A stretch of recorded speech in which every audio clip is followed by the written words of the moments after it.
Lordship, the trial court has decreed in favour of the appellate. अच्छा, decree क्या दी court ने? हाँ, trial court has pass the decree that is on 18/9/2001। एक minute, मेरा decree निकाल लें।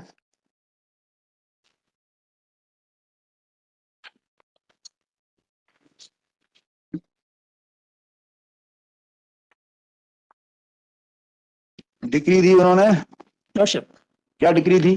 डिक्री दी हमको ओनर डिक्लेयर करते हुए, हमारा टाइटल डिक्लेयर किया है, एंड जो कुछ हिस्से पे डिपेंडेंट वाज मेकिंग एनक्रोचमेंट, उस पे कब्जा हटाने का डिक्री पास की है।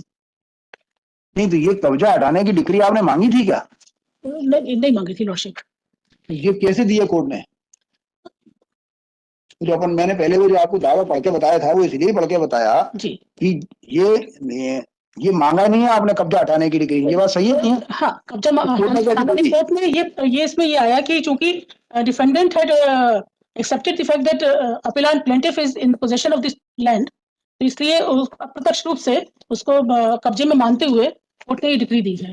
नहीं तो अपीलेट कोर्ट ने शायद इसीलिए पलट दिया है कि उसने नहीं मांगा है। अपीलेट कोर्ट ने हमारा सूट डिसमिस किया ऑन द ग्राउंड कि उसमें स्पेसिफिक कोई रीजन मेंशन नहीं किया लॉर्डशिप, बट ये किया है कि हमने नामांतरण से संबंधित कोई दस्तावेज पेश नहीं किए हैं और इनका कब्जा है, और ये भी एक्सेप्ट किया है बोथ द कोर्ट्स बिलो कि डिफेंडेंट जो रिस्पोंडेंट है, इन्होंने अपने कब्जे से संबंधित कोई दस्तावेज पेश नहीं किए हैं। एक्चुअली में लॉर्डशिप है कि हम ओनर हैं 2 खसरा के, और हमारे जो 3378 वाला जो खसरा है, उसके कुछ भाग पर डिफेंडेंट रिस्पोंडेंट रमेश कुमार जो है कुछ 3-4 साल से कब्जा करके छोटी सी कच्चा मकान बना लिए थे। उसके लिए suit for declaration permanent injunction हमने लगाए थे। इसमें लास्ट में कोर्ट ने, ट्रायल कोर्ट ने लिखा है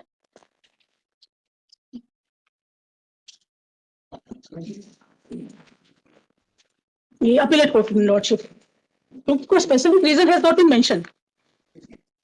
लास्ट पैरा मैं कहीं पढ़ देती हूँ ऑफ द अपीलेट कोर्ट का। आप यहाँ से पढ़िए अपीलेट कोर्ट का पैराग्राफ 7। लॉर्डशिप,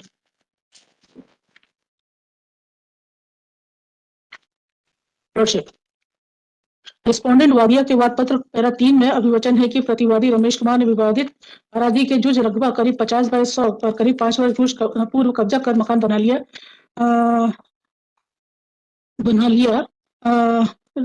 अच्छा, मैं पढ़ता हूं। में अभिवचन और आसपास की जगह पर बारी लगाकर जबरन कब्जा कर लिया, वादिया ने रोका, यही ना? पैरा 7 में लॉर्डशिप, हाँ, पैरा 5 में अभी कथन किया है कि प्रतिवादी ने व्यवहारवाद क्रमांक 79A/88 के विचारण के दौरान विवादित अराजी पर धीरे धीरे कब्जा मकान बना लिया और आसपास की जगह पर बारी लगाकर जबरन कब्जा कर लिया।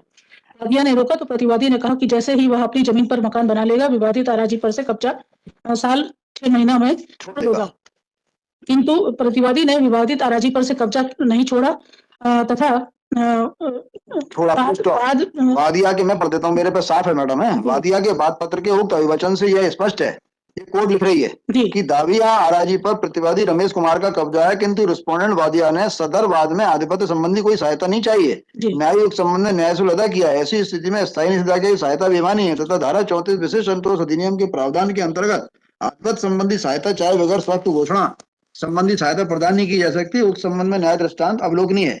प्रतिवादी रमेश कुमार का कथन है कि विवादित अराजी पर पहले उसका कब्जा, फिर उसके पिता तथा उसके बाद से उसका कब्जा चला आ रहा है। उसके बब्बा सरजू प्रसाद सुगर पालने के लिए सुगरेला बनाए थे, उसके बाद उसके पिता बदला का कब्जा रहा, उसके पिता को मरे 30 वर्ष हो गए, उसके बाद उसकी माँ का कब्जा रहा तथा माँ की मृत्यु हुए 3 वर्ष हो गए, उसके बाद से उसका कब्जा है तथा विवादित अराजी पर टपरिया बने 20 वर्ष से अधिक का समय हो गया। प्रतिपक्षांक में साक्षी ने पैरा 5 में प्रकट किया है कि तहसील बने 12-13 वर्ष हो गए हैं, किंतु इनकार किया है तहसील बनने के बाद 7-8 वर्ष पूर्व मकान बनाया है। साक्षी जगुआ, साक्षी स्वयं साक्षी बखतुआ के कथन से प्रतिवादी रमेश कुमार के वो कथन की पुष्टि होती है।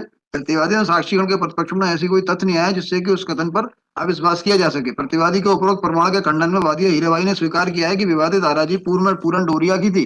प्रतिवादी रमेश उसका भानेज है।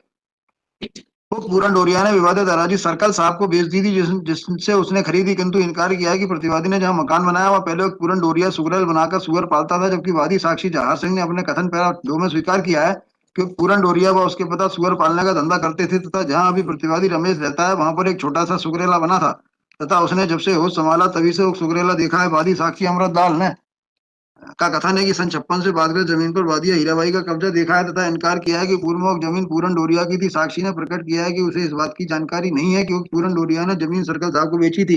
इस प्रकार वादी साक्षी जहार सिंह का कथन है कि जब से उसने होश संभाला तब से वादिया हीराबाई का विवादित जमीन पर कब्जा देखा है तथा इस बात से इनकार किया है कि पूर्व जमीन पर पूरन डोरिया की थी तथा पूरन डोरिया ने जमीन सर्कल साहब को बेची थी। चैन साहब का कथन है कि विवादित जमीन पर कंधी मिश्रा का कब्जा प्रकट किया है कि सर्कल साहब के यहाँ कंधी मिश्रा पूजा पाठ करता था। सर्कल साहब ने जमीन उसे दी थी। विवादित जमीन 5-6 साल से प्रतिवादी रमेश का घर बना देखा है। प्रतिपक्ष में साक्षी ने प्रकट किया कि प्रतिवादी के पिता बदला ने विवादित जमीन पर कब्जा किया तो उसने नहीं देखा। वादिया ने विवादित भूमि का खसरा लेख प्रदत्त पी2 97-98 का प्रस्तुत किया था। व्यवहारवाद क्रमांक 88 में पारित राजीनामा आदेश दिनांक 11/10/95 P3 राजीनामा लेख P4 आदेश का प्रदत्त P5 तथा प्रस्तुत राजीनामे के रूप संबंध में वादिया हीराबाई के कथन और ओम प्रकाश के कथन भूअधिकार पुस्तक P9 प्रस्तुत किया, जिसके अवलोकन से प्रकट होता है कि व्यवहारवाद क्रमांक में उभय पक्षीय हुए राजीनामे के आधार पर वादिया हीराबाई को विवादित आराजी प्राप्त हुई थी। अतः प्रस्तुत खसरा लेख प्रदत्त P2 व्यवहारवाद में राजीनामे के आधार पर पारित जयपत्र के बाद का है। वादिया ने वो खसरा लेख के पूर्व का बाद को खसरा लेख प्रस्तुत किया। इस स्थिति में यह नहीं कह सकता पूर्व के वर्षों में विवादित राजूर वादिया का आधिपत्य रहा है। मेरे मत में वादिया हीराबाई तथा उसके साक्षियों के कथन विश्वसनीय प्रकट नहीं होते हैं। दृष्टिकोण के विद्वान अभिभाषक ने न्याय दृष्टांत प्रस्तुत तर्क दिया। प्रतिवादी रमेश कौर ने अपने वादोत्तर में विवादित आदेश पर विरोधी आधिपत्य के आधार पर स्वत का अधिकार प्राप्त होने का आवेदन दिया है, किंतु आधार पर स्वत घोषणा की सहायता नहीं चाहिए, न ही प्रतिवादी का विरोधी आधिपत्य होना सिद्ध हुआ। ऐसी स्थिति में जब वादिया विजय जयपत्र पाने की अधिकारी है। मैं विद्वान अभिभाषक के उस से सहमत नहीं हूँ। तो यह सही है कि प्रतिवादी रमेश कुमार ने वादोत्तर में विवादित राज्य पर विरोधी आधिपत्य होने का आवेदन दिया है तथा आधिपत्य के संबंध में कोई खसरा उल्लेख प्रस्तुत नहीं किया, न ही विरोधी आधिपत्य के आधार पर स्वत घोषणा की सहायता चाहिए, किंतु वादिया को अपना बात स्वयं सिद्ध करना है। संबंधित प्रतिवादी किसी कमजोरी का लाभ पाने के अधिकारी नहीं है। रिस्पोंडेंट के अभिभाषक ने न्याय दृष्टांत देकर तर्क किया कि प्रतिवादी कब्जा वादिया की अनुमति से होने से विवादित विरोधी आधिपत्य होना नहीं ठहराया जा सकता। यह सही है कि वादिया ने बात तत्संबंधी आवेदन दिया है, किंतु वादिया हीराबाई ने अपने कथन में स्पष्ट इनकार किया कि प्रतिवादी रमेश कुमार ने उसकी अनुमति से कब्जा किया है। ऐसी स्थिति प्रतिवादी का दावी भूमि पर आधिपत्य वादिया की अनुमति से होना नहीं ठहराया जा सकता। तदनुसार उद्धत कोई सहायता नहीं मिलती है। रिस्पोंडेंट के विद्वान अभिभाषक ने न्याय दृष्टांत माया देवी का तर्क प्रस्तुत किया कि प्रतिवादी रमेश द्वारा दावी भूमि के नामांतरण के समय कोई आपत्ति प्रस्तुति की ऐसी स्थिति प्रतिवादी के विरोधी आधिपत्य का अविवाद स्वीकार योग्य नहीं है।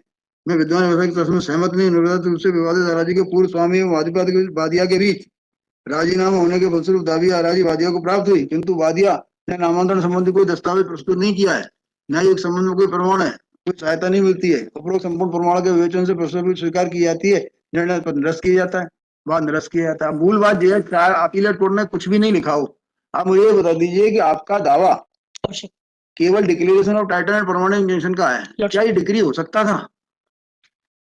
वो कब्जे में ये दावे में लिखा है, भले ही उसको वो मालिक हो या ना हो, प्रतिवादी मालिक हो या ना हो, या आप मालिक हो या ना हो, ये दावा क्या आपका मेंटेनेबल था? जब आप खुद लिख के चल रहे हो कि वादिया ने 5 साल पहले मकान बनाकर कब्जा कर लिया है, दावे में लिखा है। हाँ, कच्चा मकान बना लिया है, हटाने का था उसका। कहाँ है हटाने का? हमने उसने कहा कि हम हटा लेंगे। नहीं, बात हटा लेंगे बाद में। दावा करना पड़ेगा या वैसे हटा देगा वो? दावा करना पड़ेगा, but lordship, this objection has not been raised by the defendant, lordship. No, any pleadings has been made in this respect. The appellate court had mentioned it by its so motu, lordship.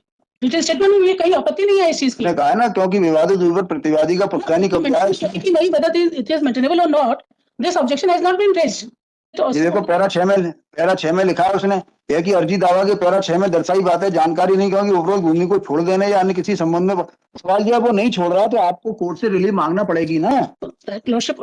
ऐसा कौन सा law है कि वो आप relief नहीं मांगोगे, वो रिलीफ कोर्ट दे देगी?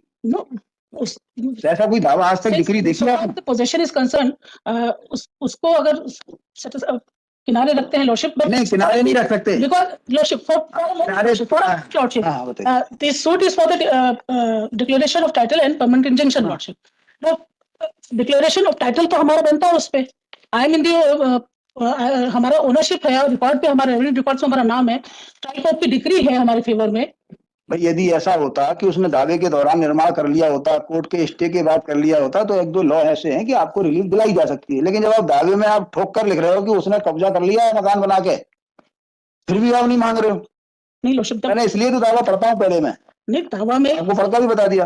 आपने देखो पैरा आपने पैरा आ जो रिलीफ क्लॉज नंबर आ है उसमें लिखा है कि प्रतिवादी के पक्ष में विरोध, प्रतिवादी वादिया के पक्ष में प्रतिवादी क्रमांक 1 के विरुद्ध इस आशय की आदेश एवं डिग्री प्रदान की कृपा की जाए कि विवादित आराजी नंबर 333/78 के जुज भाग 50/100 जिस पर प्रतिवादी क्रमांक 1 द्वारा जबरन कब्जा कर लिया गया है, वादिया के स्वत्व हिस्से की है, घोषित किया जाए।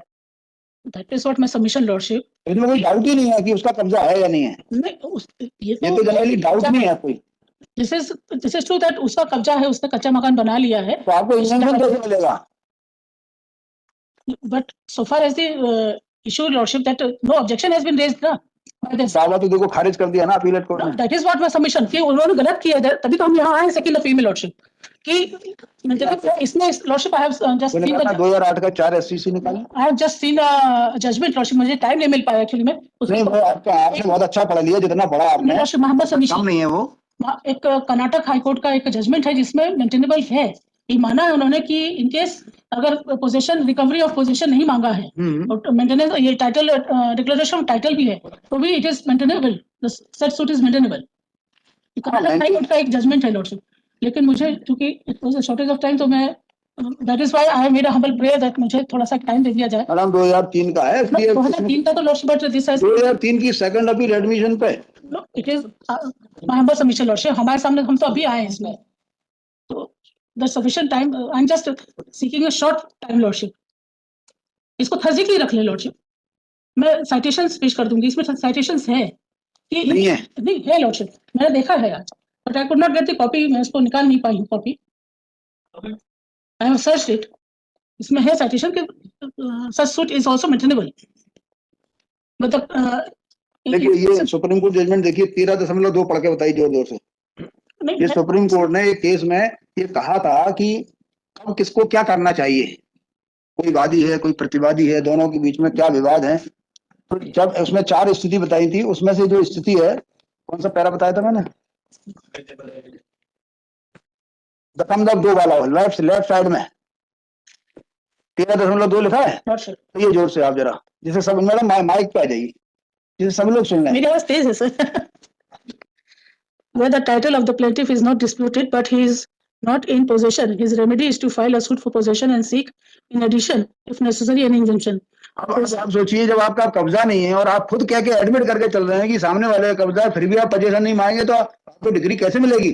आपको जो दूसरा दावा बनता है वो लगा ना बाद में। आपके 20 साल ये हो गए, 23 जो हो गया, 23 साल चल रहा है, 2 साल 25 साल से आप कब्जे के। आई हैव सबमिशन लॉर्डशिप, मुझे 2 दिन का समय दीजिए क्योंकि मैंने स्टडी किया है। नहीं मैडम वो तो रिव्यू लगा दीजिएगा आप लॉर्डशिप मोहम्मद सबमिशन, और रिव्यू में अगेन वो नया प्रोसीजर स्टार्ट हो जाएगा। आप कोई भी एक जजमेंट कल सवेरे बता देना, मैं खुद जो है आपका रिव्यू अलाउ कर दूंगा। 3 दिन बाद बता देना आप। लॉर्डशिप रिव्यू नहीं, कोई केस ऐसा नहीं है। लॉर्डशिप मैंने देखा है सर, आपने देखा, मैंने नहीं देखा, अभी आज ही देखा लंच में sir. I was having a short of time lordship, मैंने इससे सवेरे ऑनरेबल कल सुबह बता देना आप, अभी हम ऑर्डर नहीं कर रहे हैं, सुबह आप सवेरे बता दीजिए। थर्सडे नहीं मैं रिजर्व करता नहीं, कल सुबह मैडम, मैं कल सुबह तक इसको ऑर्डर को जो है नहीं करूंगा। मेरा कंटेंशन ये भी है lordship, in absence of any pleadings lordship, क्योंकि ये ऑब्जेक्शन तो रेज ही नहीं हुआ है, तो इन नहीं वो सूट इज नॉट मेंट, उसके लिए ये है कि उनका जो ऑब्जेक्शन नहीं है कि सूट इज नॉट मेंटेनेबल, उनका जो ऑब्जेक्शन तो है कि आपका दावा टाइम बार्ड है। नहीं सुनते जो ट्रायल कोर्ट में जो ऑब्जेक्शंस लिए उन्होंने कहा कि मेरा कब्जा है, मैं एडवर्स पोजीशन से मालिक हो गया हूं, तभी भी आप नहीं मांग रहे रिलीफ। वही मेरा है, उनका जो कहना है कि एडवर्स पोजीशन से मालिक होगा। आपका जो जजमेंट है वो जो मिल जाए कल सवेरे वो उस पॉइंट में मैं दे दूंगी लॉर्डशिप, मैं submission lordship file so far as the question of adverse position के बेस पे जो मांग रहे हैं, उनको नहीं देंगे कुछ हम। नहीं उनका बनता ही नहीं है क्योंकि उन्होंने हम उनको दे ही नहीं रहे। लॉर्डशिप एडवांस पोजीशन तो 12 साल पे होता है, इनका टाइम ही नहीं है, हमारा तो विद इन लिमिटेशन है। आप अपनी बात थोड़ा सा कन्फाइन करेंगे, यदि आप यदि ये बता दीजिए कि यदि आपका दावे में लिखा है आपका कब्जा नहीं है तो अभी आपका दावा जो है डिक्री होगा, ऐसा जजमेंट बता दीजिएगा कल। तो यही तो बोल रहे हैं, वो सामने वाले का हम कुछ मान ही नहीं रहे ना, सामने वाले का एडवर्स पोजीशन हम मान के ही नहीं चल रहे। So for this finding is concern, I am giving reply to it lordship कि उसमें तो इन्होंने कोई भी अपना कब्जे से संबंधित कोई दस्तावेज पेश ही नहीं किया है जिससे प्रूव हो कि कितने साल का कब्जा है इनका। वो तो आपने कहा है 5 साल का, तो उसको सही मान के चल रहे हैं, उससे ज्यादा का मान ही नहीं रहे। और विद इन लिमिटेशन है हमारा सूट, हाँ This contention of the finding of the trial appellate court is also not legal, lordship. तो आप कल सुबह बता दीजिए 10-15 पे। सर परसों मैं बता देती हूँ सर। आज जब जो चीज लंच में आप दे चुकी हैं उसको लाने में आपको दिक्कत नहीं। और भी नहीं और है ही नहीं, लॉ ही नहीं। इस लॉ आज आप तैयारी करिए आप शाम को। ठीक है सर। हम ये फैसला कल 10-15 के बाद बाहर निकालेंगे यदि आप कोई जजमेंट बताती हैं तो। वो निकाल, वो किताब कहाँ है, भरा रख लो इसमें। अभी इसको भी पढ़ लीजिएगा, इसका पैराग्राफ 13 और 14 आप ही के लिए है। या तो आपके खिलाफ है या आपके फेवर का है, जो भी है वो है, लॉ है वो।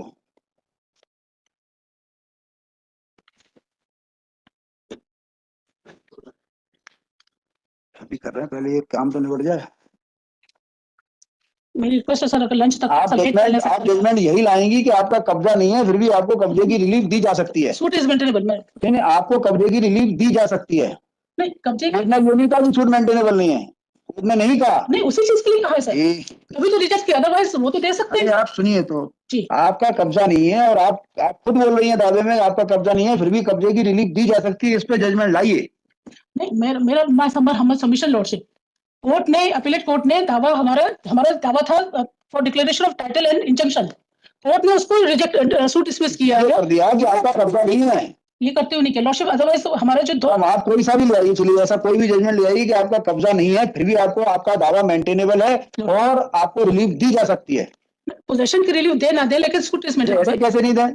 आप खुद दावे में लिख कर आ रहे हो, वो अलग है। देखेंगे दिस इज अल्टीमेटली यू